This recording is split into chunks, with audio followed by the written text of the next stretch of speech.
queridos irmãos, graça e paz do Senhor Jesus. Eu sou a Casey, já soube que já estou conhecida, né, como a mulher da piscina. Vocês podem se sentar, fiquem à vontade. Já estou sabendo que todo mundo já me conhece, né? Eu acompanhei pelo YouTube a pregação de domingo. Nós tivemos um sábado assim atípico.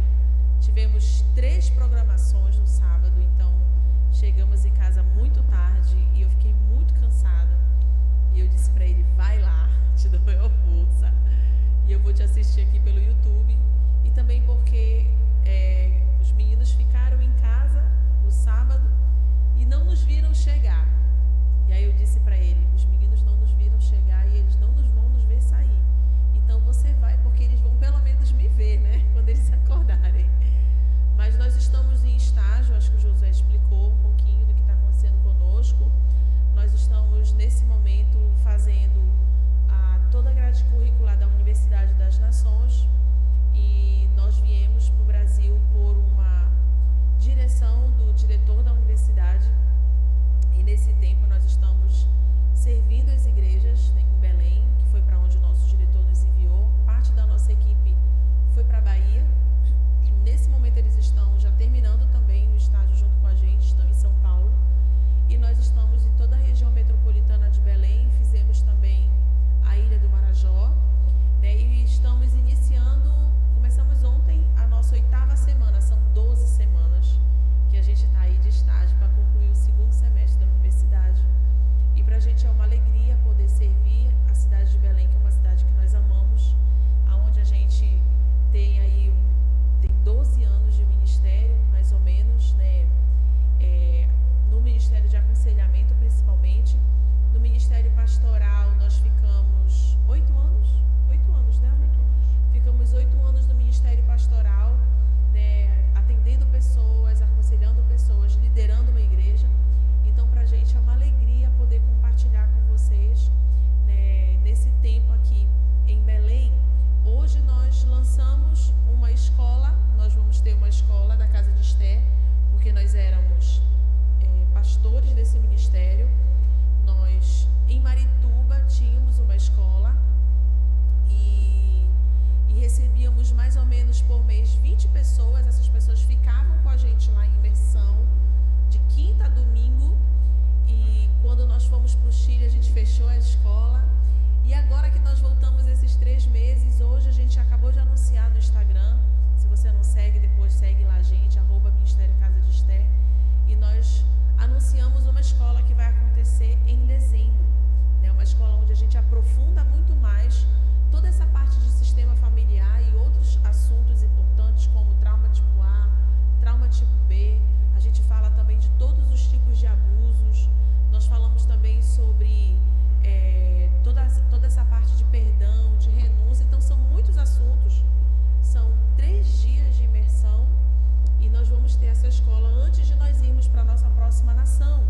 8 de janeiro a gente deve estar saindo de novo do Brasil, né? Nós estamos aí em alguns trâmites para poder saber a data especificamente, mas a partir de janeiro a gente sai sem previsão de retorno, sem previsão de volta. Então a gente está anunciando muito aí, você que está assistindo pelo YouTube, né? Não perde essa oportunidade de fazer essa escola, que vai ser presencial. Se não conseguir fazer presencial, a escola ficou na Hotmart e aí você pode fazer por lá. Nós também somos autores de 6 livros. Nós temos 6 livros já lançados. Esses livros estão em e-book, porque por conta da nossa saída do Brasil, a gente decidiu cortar os custos com a gráfica. Então, se você também tem interesse de adquirir um livro nosso, né, você pode falar com a gente manda o link para você para adquirir como e-book. São 6 temas, né? Como ouvir a voz de Deus, que é o nome do livro é quem você está ouvindo, é o nome do livro. Temos também um livro muito específico sobre princípios de relacionamentos, que é o Sou Inteiro. Temos um livro sobre paternidade, a chave do reino dos céus. Temos um livro chamado Orfandade, a resposta está em Jesus. Temos um livro só sobre redenção sexual, que conta um pouco da nossa história, de como a gente saiu dessa área da imoralidade, tanto eu como Josué. Nós fomos resgatados por Jesus nessa área. E temos também um livro específico para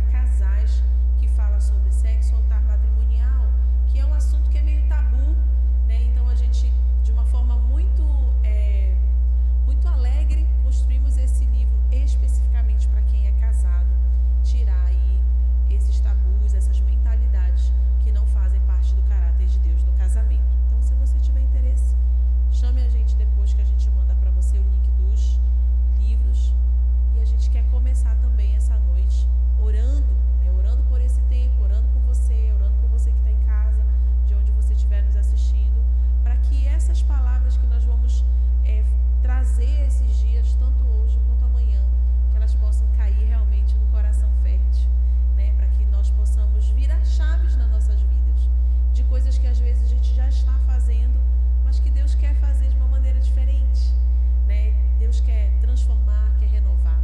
Então nós vamos orar por isso. Então fique aí no seu lugar, não precisa se levantar, feche seus olhos, curve sua cabeça. Se você quiser botar a mão no seu coração, nós vamos orar por esse momento antes de nós começarmos a palestra. Papai, eu quero te dar graças, Senhor, por esse tempo aqui, Senhor, na Altomonte Church. Obrigada por essa oportunidade de compartilhar com os meus irmãos, tanto os que estão aqui presencialmente, quanto os que estão aí pelo YouTube, Senhor, de compartilhar o que o Senhor gerou no nosso coração durante todos esses anos, a respeito de princípios familiares, mas não apenas isso, Senhor, que não seja da nossa alma, do nosso coração, mas seja do Teu Espírito, Senhor, porque é o Teu Espírito que traz convencimento, é o Teu Espírito que traz convicção de pecado. Então nós precisamos, Senhor, do Teu Espírito nesse lugar. Nós clamamos pelo Teu Espírito nesse lugar. Nós levamos cativos nossos pensamentos à obediência de Cristo, acreditando que o Evangelho é o poder de Deus. Então nós necessitamos realmente desse poder de Deus para haver transformação nos nossos corações. Eu oro pela vida de cada um dos meus irmãos que aqui está. Muitos de nós tivemos sim um dia difícil, um dia cheio de compromissos, mas nós queremos realmente deixar essas coisas agora, Senhor, para que nós possamos ouvir a Tua voz nesse lugar. Então nós renunciamos à voz da nossa alma, das nossas emoções e de qualquer outra coisa que tire a nossa concentração desse lugar. Papai, traz realmente mudança de mentalidade, traz, Senhor, verdades absolutas na vida de cada um dos meus irmãos aqui, e que nós possamos ser renovados, Senhor, por cada palavra verdadeira, por cada luz que nós recebemos nesse lugar, em nome do Senhor Jesus. Amém e amém. Glória a Deus. Aleluia. Amém, irmãos? Então vamos lá, vamos começar esse tempo precioso, que o tempo, precisamos trabalhar o tempo. Então se puder passar, pode passar aí primeiro. Então a gente vai falar de sistema familiar. Antigamente nós usávamos a palavra família disfuncional ou família funcional para explicar sobre isso. Mas esses últimos meses que nós passamos imersos, né, estudando um pouco mais, aprendendo, ouvindo, a gente entendeu que a família é um sistema. É um sistema que está interligado com outros sistemas. Então nós, geralmente, quase sempre, nós vamos ser o subproduto do lar que nós tivemos.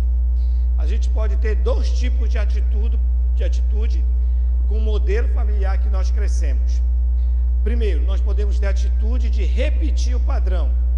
A gente conviveu naquele modelo, então a gente teve um tipo de pai, a gente teve um modelo de homem, um modelo de mulher, um modelo de família. Talvez esse modelo foi um modelo hostil, mas nós não tínhamos outra luz para fazer comparação. Então a gente acabou absorvendo o modelo familiar como padrão normal, né? E geralmente a gente começa a repetir esse tipo de atitude e comportamento. A gente só vai se dar conta que o modelo familiar no qual a gente estava, no qual a gente conviveu, era disfuncional quando a gente começa a conviver com uma outra pessoa. Por exemplo, eu falei para o pessoal aqui domingo, glória a Deus, eu vim de uma família que nós falamos num tom muito elevado. Então a minha família, para falar um com o outro, sempre gritando. Para mim, por conviver naquele ambiente, era algo normal, era natural. Então essa era uma cultura que eu não tinha problema de repetir ela. Mas quando eu casei e comecei a conviver com esta mulher, eu percebi que aquilo era um problema. Porque para mim não era problema, mas era um problema porque eu estava do lado dela. E eu dizia, mas por que você está gritando? Eu estou do teu lado. Mas eu não estou gritando. Claro que estás gritando. Eu não estou gritando. Tu estás gritando, está vendo? Não estou vendo. Porque o meu ambiente familiar naturalizou esse tipo de voz. De conduta. Tá dando para entender? Então, muito daquilo daquilo que a gente carrega e muito daquilo que a gente vive hoje na nossa família tem a ver com esse modelo que para a gente não é mal, mas na realidade começa a ser uma coisa hostil quando a gente começa a conviver com o outro.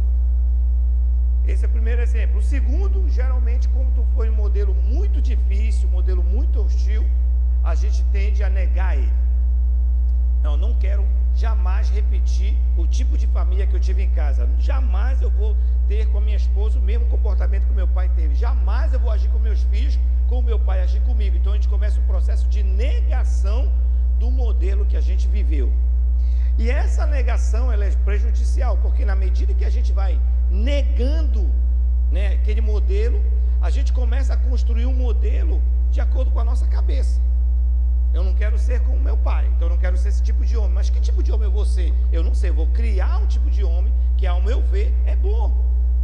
E aí começa um outro problema, porque eu começo a construir uma ideia de família, uma ideia de homem, uma ideia de esposo, uma ideia de pai, que não tem nada a ver com os valores do reino de Deus. Então, por isso que a gente precisa entender como o sistema familiar no qual a gente viveu, ele está hoje comprometendo, norteando, dando direção, sendo a luz que está guiando, por exemplo, a forma de eu ser família hoje. Tudo bem até aí? Então vamos passar. Então nós vamos estudar qual é o fundamento, né? Quando a gente fala de família, a gente precisa ter um fundamento. E hoje, né, infelizmente, a gente tem vários modelos, propostas, né, de modelos de famílias, mas são modelos que não coadunam, não estão alinhadas ao modelo que Deus estabeleceu. Eu quero que você entenda que só há um modelo de família, não há outro. O ser humano, ele pode fazer vários rearranjos de família para tentar satisfazer os seus desejos e as suas vontades. Tudo bem, ele pode tentar fazer isso, mas Deus não vai ter compromisso se eu estou mudando um fundamento, se eu estou mudando uma estrutura. Estrutura, fundamento, não pode ser mudado. Por exemplo, nós estamos vendo que a igreja, ela tem aí várias, 1, 2, 3, 6 a 4 colunas que sustentam todo o piso de cima. E é interessante que os pilares e as colunas, elas não têm compromisso com estética e não têm compromisso com belo. Você reparou isso? Às vezes a gente vê um prédio em cima bonito, quando a gente vai pelo subsolo, é aquelas colunas, vontade de arrancar tudo, mas não pode. Porque uma vez que um fundamento é colocado, ele jamais pode ser removido. Então, mas eu não achei bonito, vamos tirar essa viga. Não, se você não achou bonito, problema seu, mas isso aqui não sai mais daqui. Está dando para entender sim ou não? Então, quando Deus criou a família, Ele colocou fundamentos para que a família pudesse subsistir. E não importa se eu ou você não concordamos com Ele, Deus estabeleceu um fundamento. Então só vai funcionar, eu só vou ter de fato viver num ambiente familiar se eu viver o fundamento. Então a base de um sistema familiar saudável fundamenta-se na obediência ao padrão estabelecido por Deus. Como é que eu sei que eu estou vivendo uma família saudável? Como é que eu sei que a minha família, ela é funcional, ela é saudável? Se os fundamentos que eu estou trilhando, eles estão postos no lugar certo. Vamos pensar essas cadeiras que vocês estão sentando, ou numa mesa de 4 pernas. Essa cadeira, ela precisa das 4 pernas, porque ela vai suportar o peso que vai ser colocado em cima dela. Assim funciona a nossa vida familiar. Deus estabeleceu fundamentos que precisam ser observados e precisam ser o quê? Levados a sério, para que a família ela possa suportar tudo que ela vai passar. Então eu jamais colocaria um vaso de 10 milhões de reais em cima de uma mesa que só tem 3 pernas. Você faria isso? Você pegaria 10 milhões de reais, comprei um vaso de 10 milhões de reais, coloca nessa cadeira aí, você olha a cadeira, só está com 3 pernas, você ia colocar o vaso lá? Não. Por quê? Porque é um valor muito alto para quebrar por qualquer coisa. Então, quando a gente fala de fundamento, a gente precisa pensar, puxa vida, quais foram os fundamentos que eu alicercei a minha família? Gênesis 2:24 diz: Por esse motivo é que o homem deixa a guarda de seu pai e sua mãe para se unir à sua mulher e eles se tornam uma só carne. Ou, em outras versões, por esse motivo deixará o homem seu pai e sua mãe para se unir à sua mulher e se tornarão uma só carne.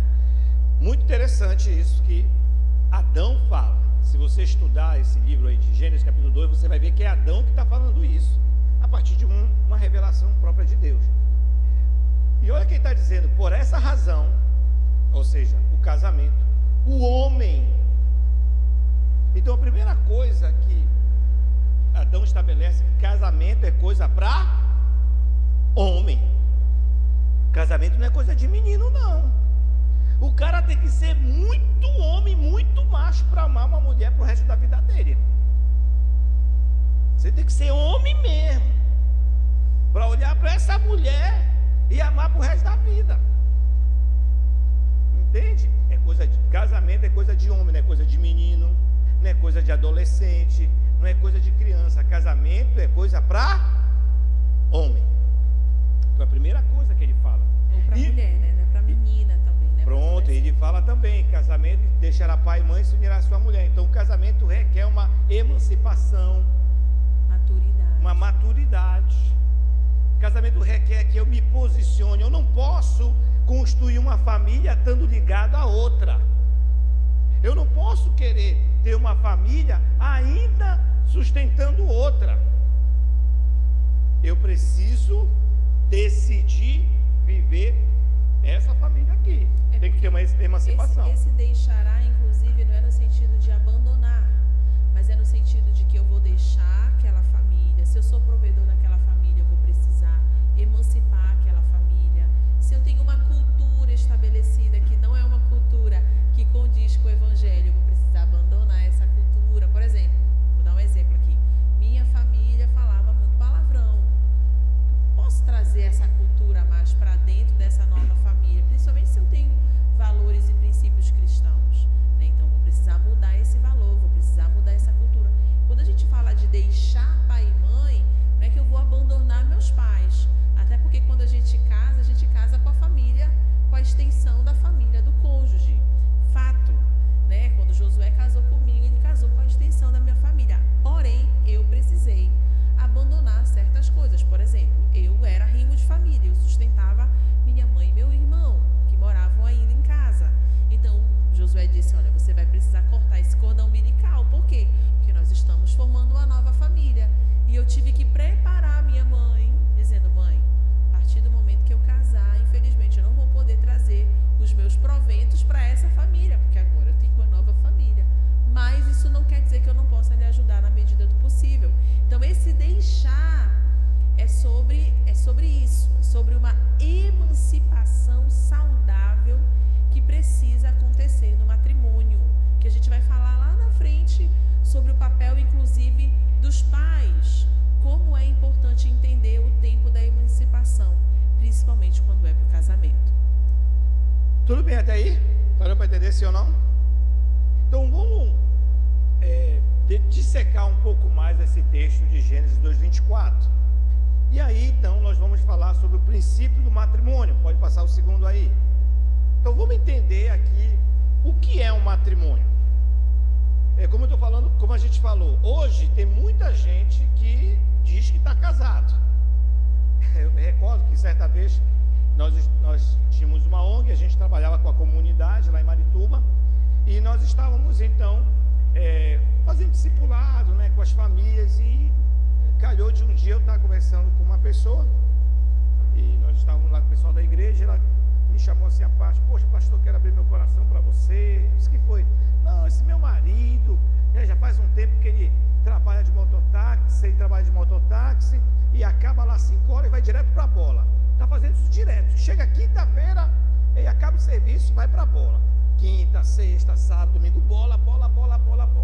E eu vou lhe falar mais, olha, já está acabando o amor, já estou gostando de outro, o que o senhor acha? E rapaz, né, o negócio... Aí eu perguntei, mas vocês são casados mesmo? Né? Vocês submeteram esse relacionamento a uma instituição? Alguém abençoou? Não, pastor, a gente está junto há 4 anos, mas é um casamento. Eu disse, não. Isso não é casamento, e nem matrimônio. Vocês estão juntos. Entende? Então tem muita gente que confunde esse negócio, porque acha que pelo fato de estar junto 5, 6, 7 anos, isso já configura um casamento. Infelizmente, né, no período que nós tivemos a reconstituição do Brasil, a nova Constituição aí de 88, 89, o que ela aconteceu? Ela tentou ajustar os relacionamentos que tinham de celibato, né, concubinato que existiam, e aí se criou um modelo para poder ajustar essas relações aí. É o que a gente tem de união estável. Mas deixa eu falar uma coisa, uma união estável, ela não é casamento. Por que ela não é casamento? Porque ela não atende os requisitos que a palavra de Deus exige. E é interessante, porque a gente vai ver aqui na bênção judicial, porque a união estável, ela não é um casamento. Ela é uma união. Mas diante de Deus, isso não é considerado um casamento. E às vezes a pessoa acredita que está casada. E aí, qual é o problema disso? Você começa a enfrentar crises e problemas. Por quê? Porque você está com um teto de vidro. Então é preciso reaver os fundamentos. Então quando a gente fala de matrimônio, irmãos, a gente precisa entender aquilo que eu falei agora há pouco. O matrimônio é um modelo de Deus. É um modelo que Deus estabeleceu, instituiu para que um homem e uma mulher pudessem conviver juntos. Sem o matrimônio não tem casamento. Pastor, não é a mesma coisa? Não, você vai ver. O matrimônio é o fundamento dessa união. Então eu posso até ter casamento e não ter matrimônio. Às vezes tem matrimônio, mas não tem o casamento. A pessoa até atendeu os requisitos, mas não consegue desenvolver isso dentro do casamento. O casamento é o fundamento, o matrimônio é a prática. Tá dando para entender? Então, o que é o fundamento de um matrimônio? Por que eu posso dizer que eu tenho um matrimônio? Primeira coisa, o que a Bíblia fala em Gênesis 2:24, nós já lemos. Por isso deixará o homem pai e mãe e se unirá à sua mulher, tornando os dois uma só carne. É isso? Mas em Hebreus 13:4, a Bíblia fala o seguinte: digno de honra entre todos seja o matrimônio, bem como o leito sem mácula, porque Deus julgará os ímpios e os adúlteros. Olha o que Deus está dizendo. O autor de Hebreus está falando que quando não tem um matrimônio, vai ter uma relação de quê? De adultério. Sejam honrados entre todos o matrimônio e a pureza do leito conjugal, pois Deus julgará os imorais. Olha, nessa versão está chamando a pessoa de imorais e adúlteros. Por quê? Porque não tem um fundamento. Quando não tem fundamento, essa relação vai ser uma relação de prostituição, gente. Vai ser uma relação de fornicação. E não vai ser uma relação abençoada. O sexo aí foi criado por Deus apenas para acontecer num contexto de matrimônio. Qualquer outro contexto que o sexo aconteça não é prostituição. Tudo bem até aí? O que eu estou te falando aqui é um fundamento. Às vezes é um choque, mas é o princípio que a gente precisa entender. Precisamos voltar ao princípio de tudo. Então, como é que eu sei que eu tenho matrimônio? Para eu ter matrimônio, se lembra das 4 pernas da mesa? Então eu preciso ter sobre mim o quê? A bênção dos pais. A primeira coisa que a gente precisa certificar que eu estou no matrimônio é que os meus pais me abençoaram. Agora, não confunda autorização paterna e materna com bênção. Porque às vezes a gente chega, muitos casais ou muitas pessoas chegam com os pais e dizem: olha, isso aqui é a pessoa que eu estou vivendo, a gente vai casar. E o pai assim: meu filho, você já decidiu o que eu posso fazer, né? Ele aceita aquela situação, mas ele não concorda. Já viu isso? Eu vou respeitar a sua decisão, meu filho. Olha, mas no fundo eu não concordo com ela, não. Ou seja, está aceitando uma escolha sua, mas ele não está te abençoando, não. Está dando para entender sim ou não? Então a gente vê isso na prática do aconselhamento. Como a gente aconselhou muita gente por conta do ministério, a gente via muito isso. Uma outra questão importante sobre a bênção dos pais também é que nós entendemos muitas vezes que um casal, ele adentra no casamento, na verdade, fugindo de uma realidade familiar. Então, quando a gente vê aí em Gênesis 2:24, que diz, deixará o homem pai e mãe, né, a Bíblia não está dizendo fugirá do pai e da mãe, não é uma fuga, né, porque muitas pessoas veem no casamento a maneira de salvar, eu vou me salvar de viver de um contexto difícil, né? Muitas vezes um contexto de imoralidade, um contexto de alcoolismo, um contexto de pobreza, e aí ela conhece alguém, essa moça conhece, ou esse rapaz conhece alguém, que entre aspas vai ser o salvador da pátria, e acaba indo para esse relacionamento no contexto de fuga, e não no contexto realmente de desejo, de propósito, de entender que aquilo realmente vem do coração de Deus. Então, a intenção da bênção dos pais é liberar sobre esse casal, sobre essa família, né, aquilo que a gente também vê lá no mandamento, né, que quando você honra pai e mãe, tudo irá bem, todas as coisas. Então, são todas as coisas, isso inclui o matrimônio. E isso hoje se tornou tão arcaico, né? Porque a maioria dos relacionamentos hoje se começa sem a bênção dos pais, só apenas com uma autorização. Eu me lembro, quando Josué foi me pedir em casamento para minha mãe, ela disse para ele, disse, olha, a minha filha já teve outros namorados, eu não nasci num lar evangélico, eu me converti, então eu tinha uma vida pregressa, né, de muitos relacionamentos amorosos, sentimentais. E na época que o Josué foi me pedir em casamento para minha mãe, foi pedir a bênção dela, ela disse para ele, de todos os relacionamentos, de todos os namorados que a minha filha teve, você é o único que veio aqui e pediu a minha bênção, pediu a mão dela em casamento, porque o Josué não me pediu namoro, ele pediu logo em casamento. Sempre falo isso. Mas por que isso? Por conta justamente dessa honra sobre essa nova família, sobre essa bênção. E a minha sogra, inclusive, quando nós fomos falar com a minha sogra já de uma idade avançada, e ela disse para o Josué, por que vocês estão vindo me pedir? Vocês não precisam, vocês são adultos. Mas não é pelo fato de você ser adulto, mas é por esse fundamento que a gente está colocando no relacionamento. E nós nos ajoelhamos, tanto com a mamãe quanto com a minha sogra, e elas nos abençoaram naquele momento. Então, naquele dia, nós estávamos colocando uma perna desse relacionamento. Então, muitas vezes a família está vivenciando problemas, inclusive problemas interpessoais com a sogra, com o sogro. Por quê? Com o cunhado. Por quê? Porque essa família não abençoou verdadeiramente esse relacionamento, essa família que estava ali nascendo. Permitiram apenas, mas não abençoaram de fato. Então, quando há a bênção dos pais, é como se nós estivéssemos colocando um alicerce, um pilar sobre algo que vai ser construído, né? Colocando sobre a rocha, colocando realmente no lugar que é necessário botar. Então, quando a gente olha para esse fundamento, o primeiro deles é a bênção dos pais, que é de extrema importância. Pastor, e agora, pastora? Eu já me casei, nunca pedi a bênção dos meus sogros, o que eu faço? A gente faz o caminho de volta, né? A gente vai lá e conserta. A gente diz, olha mãe, olha pai, quando eu me casei, eu não vim aqui, meu sogro, minha sogra, eu não vim aqui pedir a bênção, a sua bênção, né, para me casar com a sua filha, mas hoje eu quero restaurar esse pilar na minha vida. Eu queria que você me abençoasse. E aí você pode também perguntar, poxa pastora, mas meu pai, ele não professa a mesma fé que eu, né? Ele não é evangélico, ele não entende desse contexto, e ainda assim eu preciso pedir? Sim, porque não é sobre a fé que ele professa, mas é sobre a autoridade que ele exerce na sua vida. Ele é uma figura de autoridade.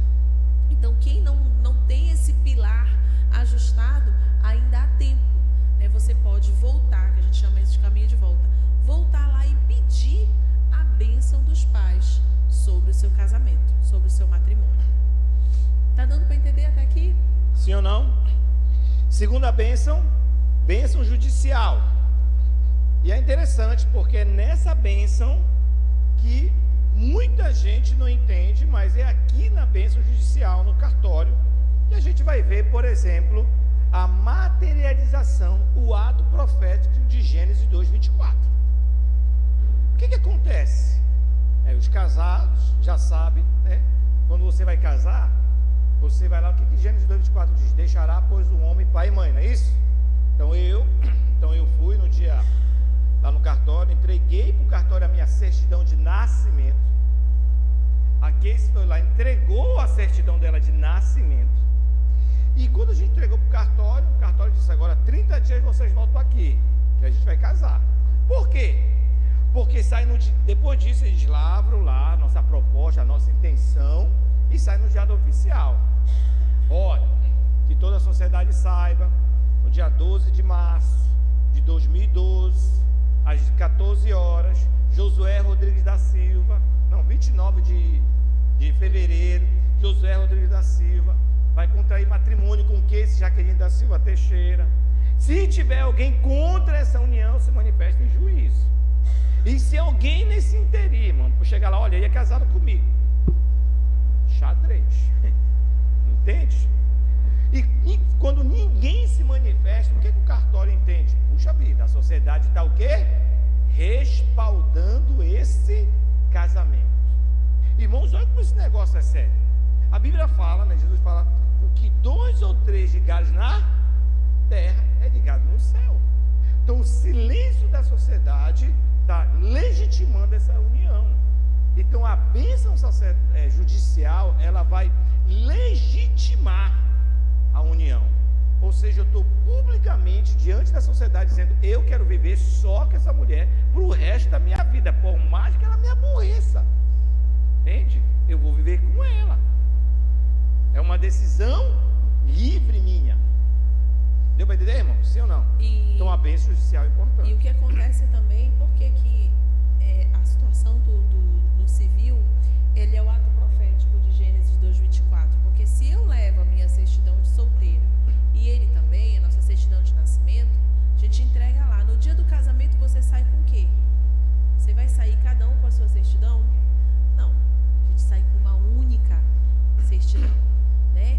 Então os dois se tornarão uma só carne. Nasceu uma instituição ali. E mesmo que você se separe, divorciou, o cartório não vai mais te devolver tua certidão de nascimento, nem tampouco vai te devolver uma certidão de solteiro. O teu registro civil muda para o resto da sua vida. Ah, meu cônjuge morreu, mesma coisa. Se aconteceu o divórcio, você vai receber uma certidão de divórcio. Se aconteceu a morte de um dos cônjuges, você vai receber uma certidão de viuvez, de óbito, tá? Então, o registro civil nunca mais vai voltar para o solteiro. Então, o casamento, o matrimônio, ele tem inclusive esse caráter, ele muda o seu registro, muda a sua identidade. Sim ou não? Então, Gênesis 2:24 oficialmente se concretiza aí nesse momento, no cartório, no registro civil, quando você se torna uma só carne com essa pessoa aí que você casou, você que está em casa também. Amém. Bênção sacerdotal, terceiro pilar, terceiro fundamento para que a gente tenha um matrimônio. Quando o casal, então, vão diante de uma autoridade constituída, um sacerdote. Quando um casal chama alguém para abençoar no nome de Deus essa união, eles estão simplesmente dizendo para o mundo espiritual que nós nos submetemos a uma autoridade espiritual. Deus, ou qualquer outra coisa, vai ser o nosso Deus, vai ser a luz que a gente vai seguir, a direção que a gente vai tomar. Então, quando o casal chama um sacerdote, a gente está fazendo um pacto com Deus. É aquilo que está em Eclesiastes: um cordão de 3 dobras não se rompe, né? Não se rompe facilmente. Então, quem é essa terceira dobra? É Deus, é a presença dele.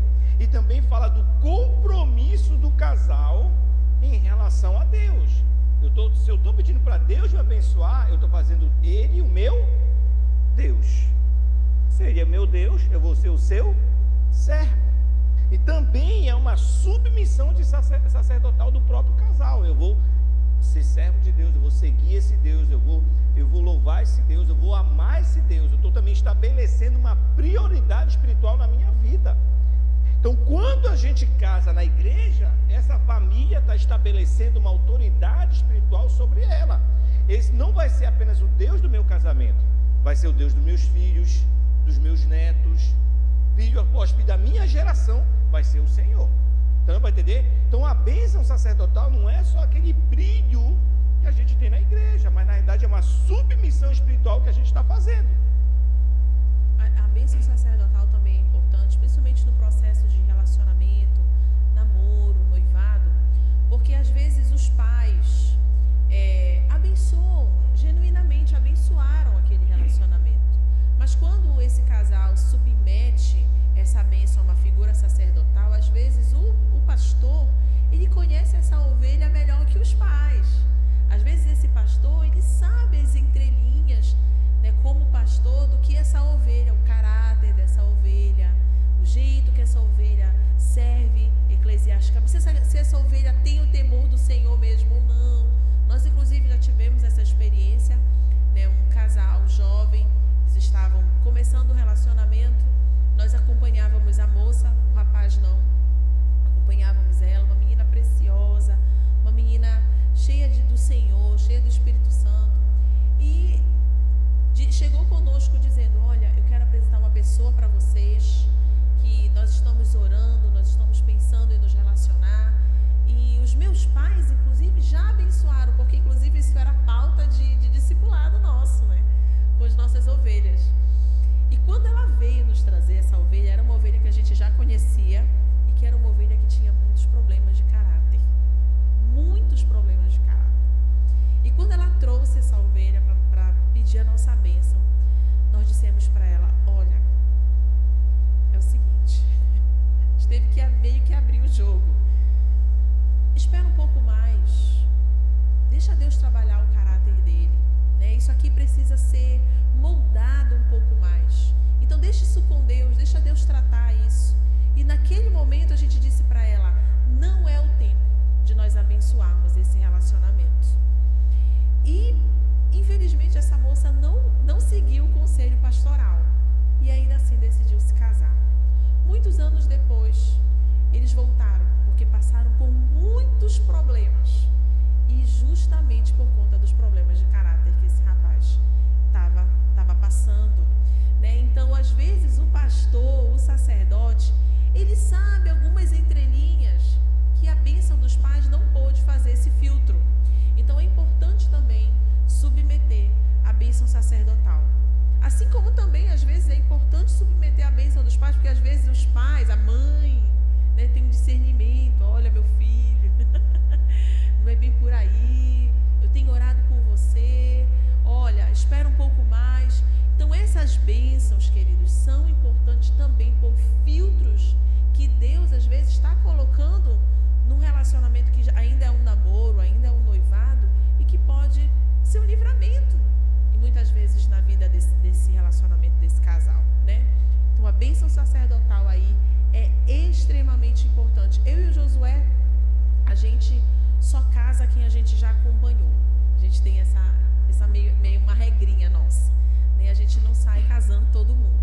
A gente parte desse filtro, assim. A gente vai casar, mas a gente já ouviu a sua história, a gente já acompanhou a sua história, a gente já conduziu algo na sua vida. Ok, conte com a gente. Mas se alguém chega com a gente: olha, eu não sei nada de você, caiu de paraquedas, a gente é meio, né, amor? A gente não tenta geralmente dizer para a pessoa: olha, melhor você procurar o seu pastor. Por quê? Porque isso é um pilar fundamental no relacionamento. Amém? E por fim, outro pilar importante: pureza sexual. E aqui é um detalhe muito importante. Inclusive, é aqui que está a base dos problemas sexuais depois do matrimônio, do casamento. E geralmente muita gente, infelizmente, acaba casando porque quebra esse princípio. Tem relação sexual antes do casamento, aí não consegue se manter distante, puro, e fica reincidindo na queda, no pecado. Não, vamos casar para a gente resolver o problema. E olha interessante, o fundamento que a família está colocando é um fundamento de fuga. Não sei se você consegue entender. Então vamos casar para a gente não cair mais, não pecar mais, não cair mais. O fundamento é de fuga. E qual é o problema disso? É que a situação não é resolvida. O casamento ele não vai resolver disformidades sexuais, pelo contrário, é um casamento que toda disformidade sexual vem para fora, porque o casamento tem esse poder de denunciar tudo que está impuro dentro do ser humano, vem para fora, ele potencializa. E a pureza sexual é isso. Muitas vezes o modelo familiar que nós tivemos, isso aqui nem passou perto, entende? Às vezes os nossos pais casaram porque justamente eles caíram principalmente nisso. A mãe engravidou da gente, aí eu estou grávida, bora casar. Então você geralmente o resultado foi a causa do casamento dos seus pais, por conta disso. Então, o que precisa ser feito? Pastor, a gente realmente chegou a transgredir isso aí. Vocês precisam consertar com Deus. Porque pensa comigo, dentro do casamento, quando um casal tem relação sexual, a relação sexual torna-se um altar de adoração. Para quem? Para quem, gente? Para Deus, gente. Espírito Santo. É porque a gente tem uma visão muito distorcida do sexo. O problema é que a nossa visão de sexo, geralmente a visão que a gente carrega de sexo, não é uma visão que a gente aprendeu no casamento. É uma visão que a gente aprendeu com a imoralidade, com a pornografia. Então a gente não consegue pegar Deus e trazer para esse ambiente. Tem gente que acha que quando ele e a sua esposa estão tendo relação sexual, Deus e os anjos viraram de costas lá no céu. Bora cantar, bora cantar. E ainda não terminaram, bora, continua. Tem gente que acha que é assim. E não é. Não sei se você sabe, todo ato sexual há derramamento de sangue. E a Bíblia fala que nós somos sacerdotes, sim ou não? Mas que altar, qual é o templo que você ministra? O nosso corpo é templo do Espírito Santo. Então templo, se tem um templo, vai ter um altar. Qual altar? É o meu coração. Se tem um altar, vai ter sacrifício. Se tem sacrifício, vai ter um sacerdote. Por isso que ele fez de nós um reino de sacerdotes. Então o ato sexual, querido, é um altar de adoração a Deus. Não tem só a ver com a questão biológica, satisfação orgânica, uma necessidade orgânico-biológica, mas é muito mais do que isso. Então a gente precisa entender o papel que o ato sexual tem dentro do casamento. E quando a gente começa a redimir isso aí, a gente começa a desfrutar de fato de uma experiência, de uma relação sexual dentro da santidade de Deus. Porque quem foi que criou o sexo? Deus ou o diabo? Foi Deus, gente. E o sexo foi criado antes da queda. Não sei se você consegue entender isso. Mas qual é a questão? É que quando a gente pensa nessa questão sexual, geralmente a nossa mente, ela vai fazer um exercício de quê? Do repertório que a gente carrega.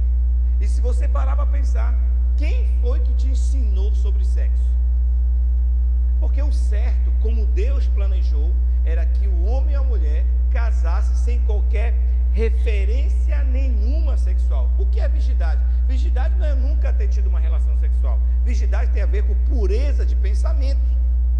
Então, certo é o homem e a mulher chegar numa sua noite de núpcia sem saber nada sobre sexo e se descobrirem juntos.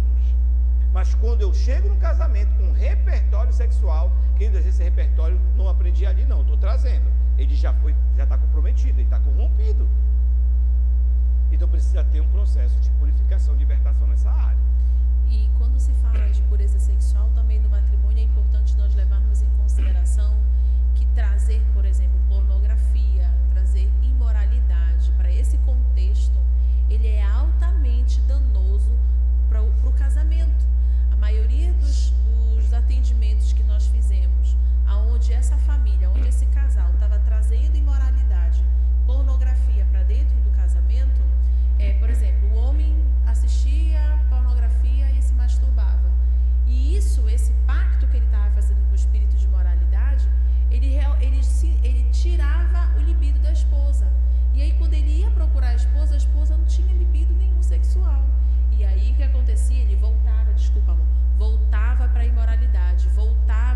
masturbação.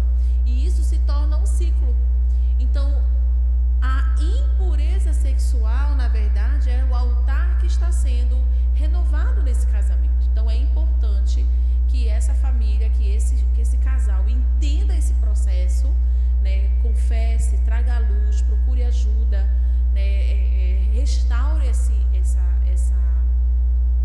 esse altar, retire esse altar de impureza, né, para que realmente você possa levantar altares corretos diante de Deus. E geralmente, queridos, quando isso é sanado, o casal volta a ter uma vida sexual normal, né, essa esposa ou esse marido, porque isso pode acontecer também com a esposa, tá, gente? Hoje, o número de mulheres que estão se envolvendo com pornografia, com imoralidade, com masturbação, ele tem aumentado. Não é apenas os homens que estão entrando nesse submundo, mulheres também estão entrando nesse submundo de imoralidade, e principalmente depois da Covid. A Covid veio, na verdade, denunciar ainda mais o quanto que nós temos pessoas corrompidas dentro da igreja, inclusive, que é algo que fica muito oculto, muita gente não consegue falar sobre esse assunto, tem muita vergonha, mas a igreja é o lugar de se tratar sobre isso, é o lugar de se expor sobre isso, porque Jesus tem restauração para esse tipo de problema também. Então, quando a gente fala de pureza sexual, também é esse contexto que esse casal está vivendo, não apenas antes do matrimônio, mas durante o matrimônio também. Amém? Deu para entender sim ou não? Então, matrimônio são esses 4 princípios. Agora, como é interessante, o casamento ele tem o poder de transformar o menino em homem. Então, ele exige que você amadureça. Então, quando a gente vai para os papéis familiares, o casamento exige que essa pessoa, que é homem, ele seja capaz de desempenhar 4 papéis. Todo homem, ele precisa ser criado, ele precisa ser treinado, discipulado a desempenhar 4 papéis na vida. Inevitavelmente ele vai desempenhar 4 papéis. Quais são eles? Ele precisa ser homem, precisa entender qual é o papel de homem.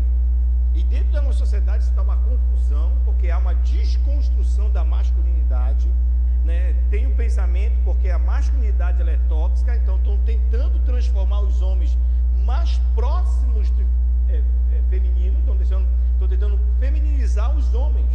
Inclusive você vê isso nas roupas, você vê isso no tipo de estrutura, de modelo que os homens hoje têm, as mensagens que são postas, as ideias que são trazidas, claro, né? Agora tem os metrosexuais, nada contra você tomar banho, você se cuidar, mas tem gente que vai para o extremo disso. Então a gente está vivendo uma geração que está perdendo a sua masculinidade. Então, o que é ser homem num casamento? O que é ser o esposo? Porque ser homem é uma coisa, ser esposo é outra coisa. Ser homem é uma coisa, ser esposo é outra, e ser pai é outra totalmente diferente. E ser avô também. Então eu preciso entender esse meu papel. Então não basta eu apenas ser homem. Por exemplo, meu pai, eu nasci num lar cristão, um lar evangélico, mas o meu pai resumiu eu ser um homem de casa, ser uma pessoa que trabalhasse. Então meu pai disse: meu filho, trabalhe e sustente a sua família. Então nessa frase ele está dizendo: o trabalho vai te definir como um homem, como esposo, como pai, como avô. Mas quando você vai para o ambiente familiar, você percebe que não é bem assim o negócio. Então vamos entender em Deus como é que isso funciona. Gênesis 2:7 diz: então formou o Senhor Deus ao homem do pó da terra, de uma estrutura realmente precisa ser moldada, né? Do pó da terra, e soprou em suas narinas o fôlego de vida, e o homem se tornou um ser vivente. É interessante que a nossa estrutura, né, a nossa obra-prima, ela é o pó, que não é a mesma obra-prima das mulheres. Eu costumo dizer que o homem é como aquele vaso de repartição pública. Já viu aquele vaso de cimento de repartição pública? Que pega sol, pega chuva, todo mundo bate, todo mundo joga alguma coisa lá, e ele continua o quê? Firme, duro ali. Para tirar aquilo do lugar, rapaz, é um trabalho trabalho, é uma ação. O homem é assim. E essa estrutura que Deus criou para suportar as intempéries da vida. Nós, homens, Deus nos deu uma capacidade de suportar adversidades. Nós temos um mecanismo de compensação que ninguém entende, porque é uma coisa que nós somos chamados para isso. Agora é interessante que o homem, ele é chamado a governar a sua casa. Gênesis 1, 26, 28. Olha o que diz aí. Então disse Deus: façamos o homem à nossa imagem, conforme a nossa semelhança, domine ele sobre os peixes do mar, sobre as aves do céu, sobre os animais de toda a terra e sobre todos os pequenos animais que se movem rente ao chão. 26, agora 27. Criou Deus o homem à sua imagem, a imagem de Deus o criou, homem e mulher os criou. 28. E Deus o abençoou e lhe disse: sejam férteis, multipliquem-se, enchem e subjuguem a terra, dominem sobre os peixes do mar, sobre as aves do céu e sobre todos os animais que se movem pela terra. Então você percebe que Deus está dando ao homem um dom de governo. Você tem que dominar, você tem que administrar, governar isso. Você tem que governar, dominar, administrar, cuidar daquilo que foi entregue, daquilo que foi feito, daquilo que foi criado. Então o homem, ele vai governar sobre a criação de Deus. E dentro de uma casa, o homem precisa aprender a governar a sua família, governar a sua casa. Mas como é que um homem governa? Ele governa com a autoridade. O homem não pode governar sem autoridade. Então toda vez que o homem perde a autoridade, ele perde o governo, porque ele só consegue governar com autoridade. Agora, interessante, é autoridade, não autoritarismo. O que é o autoritarismo? O autoritarismo é o exercício do governo sem a lei. Toda vez que alguém tenta governar desrespeitando a lei, ele está sendo autoritário, ele está burlando a lei. Então, quando é que o homem governa com autoridade? Quando ele está submisso à lei de Deus. E o homem governa, como é que ele adquire autoridade em casa? Na medida que ele serve. A servidão do homem faz com que ele tenha autoridade, porque no reino de Deus maior é o que serve. Então o homem, ele precisa aprender a servir a sua família. Então ele vai ter autoridade, essa autoridade vai revelar o caráter de Deus, jamais ao contrário. Eu tenho que pensar que tipo de autoridade eu tenho exercido em casa. Eu tenho revelado o caráter de Deus com as leis que eu tenho estabelecido em casa. Eu tenho revelado o caráter de Deus com a forma que eu tenho estabelecido de limite dentro da minha casa. Meu filho chega: papai, eu estou indo para a festa. Tá bom, meu filho, vai lá, a vida é tua. Eu estou governando esse menino de acordo com a lei de Deus. As direções que eu estou dando, as leis que eu estabeleci na minha casa, as regras que eu estabeleci na minha casa, elas refletem o caráter de Deus. Porque eu não posso criar nada da minha mente. Eu não posso criar uma lei que seja conveniente a mim. Eu preciso criar regras dentro da minha casa que revelam o caráter de Deus. Tudo bem aí? Está dando para entender? E é interessante porque o homem, ele também se preocupa com a estrutura familiar. A estrutura, bem-estar social da sua família. O homem deve se preocupar, como é que está a sua estrutura familiar? Dentro de casa. Como é que está a estrutura familiar? Amor, tem comida? Vai dar até o final de semana? Precisa comprar alguma coisa? O que está faltando em casa? Qual a lâmpada está queimada? Qual é a torneira que está vazando? Qual é a tampa do vaso que não tem? O homem se preocupa com esses detalhes. Por isso que ele precisa trabalhar, porque ele precisa entender o que está faltando. Quando Deus disse: olha, Adão, você vai dominar sobre tudo isso. O que Deus está dizendo? Você precisa saber o que funciona, como funciona, e precisa discernir quando alguma coisa não está funcionando da forma correta. Esse é o homem. O homem precisa saber quando as necessidades físicas da casa, elas são emergentes, requer sua presença, requer sua intervenção. Um homem que não sabe usar, por exemplo, infelizmente a gente vive essa geração. Um homem que não sabe usar martelo, não sabe usar chave de fenda, não sabe usar um serrote. Não, pastor, nem se usa serrote, tudo bem, uma maquita. Já desse eu estava cortando os meninos, tenho 2 filhos homens, estava cortando e eles estavam do meu lado. Cortando do meu lado. E um amigo meu, logo foi cortar, ai meu Deus, que isso, pastor, pelo amor de Deus, é perigoso ser cortado.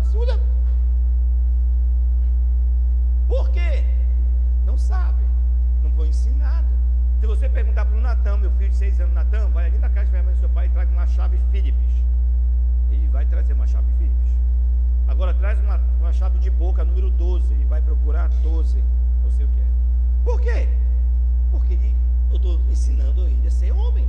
Mas qual é o problema dos homens atuais? A grande maioria dos homens, eles não foram ensinados, não foram criados por homens. Como é que um menino aprende a ser homem? Convivendo com outro homem. Mas a maioria dos homens foram criados por quem? Pelas avós, pelas tias, pelas mães, pelas irmãs. Então por isso que eles não sabem ser homem. Aí quando eles são adultos, a mulher exige que, rapaz, não sabe trocar uma lâmpada? Não sei não, isso é lâmpada? Como é que liga? Pegou fogo a tomada, meu Deus, chama alguém para ajudar. Por quê? Porque quem fazia isso era outra pessoa. Então isso compromete o desenvolvimento e o desempenho dele no casamento. Está dando para entender sim ou não? Então o homem governa. Já o esposo, o que a gente espera de um esposo? O esposo tem que ser o provedor da casa. O homem se preocupa com essas estruturas. E o esposo? Ele se preocupa com a pessoa. Tu vais falar todo do homem, porque senão não vai dar tempo de falar da mulher. Tu termina de homem, aí amanhã eu falo. Tu quer intercalar? Era melhor? Então não, pronto. Não, então fala tudo do homem, aí amanhã eu falo tudo da mulher. Você prefere que eu fale tudo do homem ou a gente intercala logo, homem e mulher? Tudo homem. Aí amanhã eu falo tudo da mulher. Então vamos falar aí eu vou sentar aqui. Já? Então, o homem, quando ele governa, ele vai exercer uma autoridade. Essa autoridade ele não pode exercer de acordo com a mente dele. Tem que estar submetido à lei de Deus. E quando ele faz isso, essa lei revela o caráter de Deus. Ou seja, minhas atitudes como homem vão revelar o caráter de Deus para as pessoas que estão na minha casa. Por exemplo, puxa vida, se eu vi que algo... Cheguei na casa da minha sogra querida, né? E ela construiu a casa, só que ficou assim a casa para terminar. Quando eu cheguei, eu disse, puxa vida, vamos amassar logo essa parede, vamos deixar amassar e pintar. Eu me preocupei com o acabamento, me preocupei em dar uma cara para o banheiro, me preocupei em colocar quadro. O homem, quando ele chega na casa, ele precisa entender as necessidades daquilo que precisa. E isso revela o caráter de um Deus criador, de um Deus que é detalhista, de um Deus que se preocupa com o outro. Porque às vezes o cara está chegando na casa da sogra e está lá, tem um tijolo debaixo da perna da cama dela há 10 anos. O que eu fiz para minha sogra em 2 semanas, o meu sogro não fez 18 anos. 2 meses o que eu fiz, ele não fez por 18 anos. Então é o caráter de Deus que é revelado. As nossas atitudes revelam o caráter de Deus. Deus criou um mundo perfeito. E Ele criou um mundo com cada coisa no seu lugar. Deus não fez gambiarra. Você sabe o que é gambiarra? Essa palavra gambiarra? Deus não fez gambiarra com nada. E não criou nada de segunda. E Ele confiou ao homem a fazer as coisas de primeira. Então o caráter de Deus. Um Deus que cria, um Deus que é cuidadoso. Cheguei agora na casa de um amigo meu, puxa vida, quero trocar umas coisas lá, porque eu me preocupo, eu chego no lugar, uau, eu começo a observar, puxa, aqui podia ficar, bora ajeitar isso aqui, tem uma chave aí para me apertar esse negócio. Então o homem se preocupa com essas coisas. Está dando para entender sim ou não? E o esposo? Então o esposo, ao contrário do homem, ele não vai se dar atenção às coisas, às estruturas, porque o esposo ele vai se preocupar com quem? Com quem o esposo se preocupa? Com a esposa. O foco do esposo é a esposa, não é a estrutura. E quando a gente não entende isso, a gente como homem acha, pelo fato de a gente se preocupar com a estrutura, dar atenção para a estrutura, fazer tudo pela estrutura, a gente acha que a gente está o quê? Provendo a nossa esposa. Aí começa a cumprir, poxa, tu não tem tempo de qualidade comigo, mas mulher, eu estou trabalhando, eu já fiz aqui por casa, tudo bem, legal, mas isso é a casa e aqui sou eu. Está dando para entender? Há uma diferença. Como homem eu tento fazer isso, mas como esposa, a minha atenção total tem que ser para minha mulher, tem que ser para minha esposa. E eu preciso prover a minha esposa. Gênesis 2:20, o que diz? Pode colocar aí para mim, meu querido. Assim o homem deu nome a todos os rebanhos domésticos, às aves do céu e a todos os animais selvagens. Todavia, não se encontrou para o homem alguém que o auxiliasse e lhe correspondesse. Por quê? Porque não tinha pessoa, ele estava preocupado. Como homem, Adão estava ok, mas Deus queria elevar Adão no outro nível, né? O pastor Cláudio Duarte já faz essa leitura diferente, né? Que Adão estava muito bem lá no jardim, né? Estava tranquilão, o tal do Adão. Deus olhou para ele e disse: rapaz, a tua paz está me incomodando, Adão, né? Tome que eu vou procurar um problema para ti, né? Como homem, ok, mas Deus queria elevar ele para uma posição maior. Qual era a posição maior que Deus queria que ele tivesse? Fosse um esposo. Porque cuidar de animal é fácil, irmão. É fácil cuidar de animal.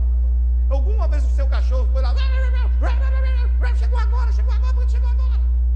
Por que está jogando essa toalha aí? Por que tu não trouxesse? Já viu o cachorro fazendo greve dentro de casa? Você já viu o cachorro recepcionando o dono mal-humorado? Chegou o dono do cachorro. É fácil cuidar de cachorro. É fácil se relacionar com o animal. O homem não foi criado para se relacionar com o animal. O homem foi criado para se relacionar com pessoas. E Deus realmente elevou Adão num nível muito alto, irmãos. E veio quem? A Eva. Então o homem é chamado a prover a sua esposa. De que forma? Materialmente. Se preocupar com as estruturas dela. A pastora é incrível. Ela disse: amor, eu vou fazer um exame ali. Quero o cartão. Oh, Jesus, tem misericórdia. Aí, toma, mulher, né? Tremendo, mas toma. Ela foi lá fazer o exame. Ela voltou, meu Deus. Não era só uma avaliação, aliás. Não, aproveitei pela altura. Jesus, tem misericórdia. Mas o esposo tem que prover a sua esposa. Tem um pastor muito amigo meu, que ele fala assim mesmo: olha, irmão, mulher feia na minha igreja é proibida. E às vezes é assim, o homem vai lá na frente todo bonito, chega na igreja todo arrumado, todo bonito, penteado, todo Natal, e a mulher vem atrás, parece que o carro passou sobre ela, parece a Batista Pereira. Eu tenho que me preocupar com as necessidades materiais da minha esposa. Por exemplo, eu sei comprar os absorventes da minha esposa. Às vezes eu fico lá perdido, meio de absorvente, alguma mulher me olha, eu fico lá, ai, olha, meu Deus, é sem aba, onde está isso? Me ajuda logo, Jesus, que eu quero sair daqui. Eu conheço as necessidades da minha esposa. Eu sei a cor de unha que ela gosta de pintar, a cor do cabelo dela. Eu sei o número dela. E isso é se preocupar materialmente com o outro. A gente faz uma dinâmica no encontro de casais, que a gente pede para as mulheres tirarem todos os sapatos e juntar aqui na frente. Aí os esposos saem. Na hora que volta, agora pegue o sapato da sua esposa. Ah, rapaz, isso dá um problema. Aí, olha aqui teu sapato, esse não é o meu não. Não sabe, não conhece. O homem tem que prover a sua família também de forma emocional, tem que prover sua esposa emocionalmente. Ou seja, criar um ambiente para que ela possa falar, um ambiente que ela possa colocar para fora as suas emoções, onde ela possa processar, um ambiente em que ela possa ser quem ela é, um ambiente emocional em que ela possa se expressar. Um homem precisa prover, o esposo precisa prover a sua esposa em afeto. Que afeto? Carinho, entende? Abraçar, afeto, fazer massagem, cuidar do bem-estar dela, carinho. Às vezes a gente tem um modelo, a gente vê que esse modelo de homem, por exemplo, raramente, muito raro, eu vi os meus pais de mão dadas. Muito raro eu vi os meus pais abraçados um ao outro. São modelos que a gente vai adquirindo, vai absorvendo como normal, é normal. E aí a gente casa, a gente não consegue andar de mão dada, a gente não consegue andar abraçado, a gente não consegue fazer carinho um no outro. Mas um esposo aí precisa prover a sua esposa em afeto, espiritualmente. Ele precisa ser essa pessoa que vá a Deus. A gente vê o contrário, geralmente é a mulher que busca a Deus pela família, e a gente vê os homens que não estão buscando a Deus. Mas esse papel é meu e é seu, prover a minha esposa espiritualmente. Que tipo de espiritualidade eu estou trazendo para dentro da minha casa? Que tipo de espiritualidade eu estou derramando sobre a minha esposa? Eu tenho uma vida com Deus, eu tenho meu tempo de oração, eu leio a Bíblia, eu estou envolvido na igreja, eu sou uma pessoa que tem um relacionamento com Deus. Se eu sou uma pessoa que tem um relacionamento com Deus, eu vou prover a minha esposa desse ambiente espiritual que eu estou recebendo. Também preciso prover a minha esposa moralmente. Como é a minha reputação aí fora? Minha esposa pode andar do meu lado, eu posso entrar nos lugares, ou eu sou conhecido, lá vem o caloteiro, meu Deus do céu, diz que acabou. Vai ficar aqui? É isso, pastor? Moralmente, profissionalmente, eu preciso prover minha casa, a minha esposa, a minha família. Então o esposo, ele vai se preocupar com a esposa, com a pessoa. Foi isso que Jesus começou a quebrar aqui para Adão. Você está desenvolvendo um papel muito bom como homem, mas agora eu preciso que você aprenda a desenvolver o papel como esposo. E a gente viu que ele deu uma vacilada velha, irmão. E como pai, o que se espera do homem como pai? Interessante que a gente vê uma crescente, porque se eu consigo desenvolver esse papel de homem, eu consigo desenvolver o papel de esposo. Se eu consigo desenvolver o papel de esposo, eu vou estar apto para desenvolver o papel de pai. Se eu consigo desenvolver o papel de pai, eu vou entender o meu papel de avô. São sequências. O que se espera de um pai em casa? Que ele ame de forma sacrificialmente. Se a gente lê João 3,16, o que diz João 3,16? A gente já sabe de cor. Porque Deus amou o mundo de tal maneira que deu o seu Filho unigênito para que todo aquele que crê não pereça, mas tenha a vida eterna. O que Deus fez? Deus sacrificou o próprio Filho por amor.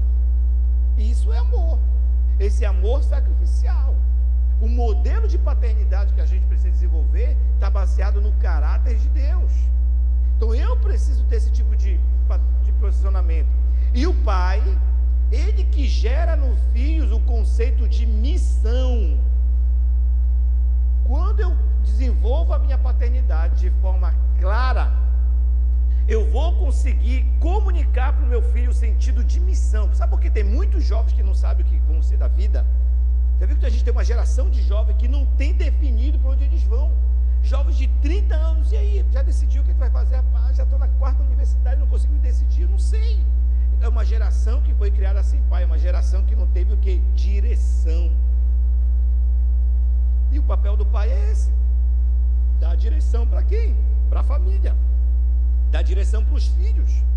O pai tem que dar uma direção moral, tem que dar uma direção emocional, tem que dar uma direção afetiva, espiritual, uma direção profissional. Semana retrasada a gente teve uma experiência com o Davi, nosso filho mais velho. Nós estávamos num coletivo, ele foi sentar e machucou. Aí começou a falar: homem não chora, homem não chora, homem não chora. Imediatamente a Casey disse: ei, peraí, quem te falou isso? Quem disse que homem não chora? Não, quem foi que falou essa mentira para você? Foi a vovó. Olha, a vovó disse que homem não chora. Aí a gente teve que desmentir. Não, então a vovó está muito enganada. Aí a gente começou a confrontar. Qual foi a vez que você viu? Quantas vezes você viu o seu pai chorar? Várias vezes. Quantas vezes você viu o seu pai pedir perdão, chorando para você? Várias vezes. Quantas vezes você viu o seu pai diante de Deus chorando? Várias vezes. Quantas vezes você viu o seu pai diante de mim consertando, chorando? Muitas vezes. Então, como um homem não chora? Então, volta uma direção. Então é importante estar presente na vida do filho, mas dar essa direção. Às vezes são mentiras que a gente escutou na nossa infância, a gente acaba reproduzindo agora na fase adulta. Então o pai precisa dar uma direção moral para os seus filhos, uma direção material, como você lida com as finanças, como você lida com as suas coisas, como você lida com os seus bens, uma direção emocional, afetiva, espiritual, profissional. O pai fala de proteção. Como é que um pai protege o filho? O pai protege o filho quando o pai insere o filho na sua vida. Não é quando a gente repele. Geralmente quando eu estou furando alguma coisa, antigamente o Natan tinha muito medo de furadeira. E no sítio eu usava muito a ferramenta. Eu sempre gostei de ferramenta, eu amo ferramenta. E ele, quando eu usava a furadeira, ele queria correr. Aí eu disse: não, meu filho, vem cá com o papai. Não tenha medo, deixa eu te mostrar como é que é. Sem encostar na parede, ele foi. Até que ele pegou, teve coragem, aí ele foi e começou a furar. Mas o que acontecia geralmente? Quando nós éramos pequenos e a gente queria fazer aquilo que os nossos pais estavam fazendo, como os nossos pais reagiam? Sai daqui que isso não é coisa de criança. Nesse momento seu pai estava protegendo ou desprotegendo você? Desprotegendo. Então o pai protege o filho quando o pai traz o filho para o seu ambiente, para a sua realidade. Isso é proteção, querido. Não é isolar o filho e colocar ele dentro de uma bolha. Pai também tem a ver com limite. Limite emocional, limite moral, limite material. Então um pai precisa estabelecer dentro da sua casa os limites que são importantes para a sua família, que vão proteger a sua vida. Limite fala de proteção, irmãos. Eu estabeleço limite em casa. E quando o limite é quebrado, a sanção vai vir. Vem uma correção. Nós vamos ver porque a dinâmica do amor é essa. Não existe amor sem correção. Toda pessoa que prega o amor e não prega a correção tem alguma coisa muito equivocada na construção dessa pessoa. Agora, corrigir, querido, tem que haver de acordo com a lei de Deus, com o caráter de Deus. Então o pai, ele vai comunicar isso para o seu filho. Ele vai dar direção, proteção e limite. É isso que se espera de um pai, minimamente, numa casa. A gente tem uma aula que fala sobre a paternidade, que a gente vê 7 áreas que são comprometidas quando a gente não teve a figura do pai na nossa vida. E como avô, a gente precisa entender qual é o chamado do avô, porque a gente vive hoje uma confusão. O que a gente vê hoje? A gente vê os avós sendo pai dos netos, ou seja, os avós estão fazendo pelos netos tudo aquilo que eles nunca fizeram pelos próprios filhos. É uma troca de papel. Mas não é isso. Quando você vê biblicamente, qual é o chamado do avô? Deixar herança. O avô é aquele que vai entesourar para deixar para a sua geração. Quando você, por exemplo, vê Êxodo 3:6, o que diz? Disse ainda: eu sou o Deus de Abraão, de Isaac e de Jacó. Então Moisés cobriu o rosto, pois teve medo de olhar para Deus. Deus está se relacionando com Moisés a partir de quem? Do seu antepassado. E Deus vai dizendo: olha, o que aconteceu com o teu bisavô, com o teu tataravô, o teu bisavô, e teu avô, o teu pai, olha, é isso que está acontecendo contigo. Ou seja, há uma herança a Moisés, que foi entesourada lá atrás. Porque o avô fala disso, de herança. Mas que tipo de herança os avós deixam? Espiritual, heranças morais, heranças emocionais, cultural. Como foi que o meu avô moralmente era conhecido, espiritualmente era conhecido? Por exemplo, eu falo muito do meu pai para os meus filhos, porque meu pai deixou uma herança espiritual, um legado. Era um homem que passava debruçado na Bíblia, sobre a Bíblia o dia todo. Meu pai orava muito, amava a palavra de Deus. É uma herança espiritual.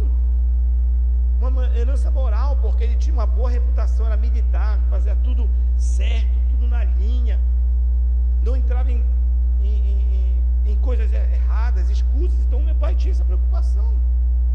Então uma herança que ele deixou, que está passando de gerações em gerações. Provérbios 13:22 diz algo muito interessante: o homem bom deixa herança para os filhos de seus filhos. O homem bom, o avô é esse homem bom que deixa herança para os filhos de seus filhos. Mas a riqueza do pecador é armazenada para os justos. Então, que tipo de avô a gente tem? Que modelo de avós a gente tem? Infelizmente, com esse mundo que a gente tem, a gente está vendo uma troca de papéis aí. O avô que é pai, e o pai que é avô, e o filho que é pai do pai. É uma confusão. Certa vez estava aconselhando um jovem que estava para casar e estava muito preocupado, porque ele era o pai dos pais dos pais. Ele sustentava os pais, fazia tudo pelos pais. Eu perguntei: meu filho, mas deixa eu pegar uma coisa, seu pai tem algum problema? Seu pai tem alguma limitação? Não, pastor, meu pai é aposentado, ganha bem, mas depois que eu comecei a trabalhar, ele disse: não, agora tu vai sustentar tudo. É uma distorção aí, complicada.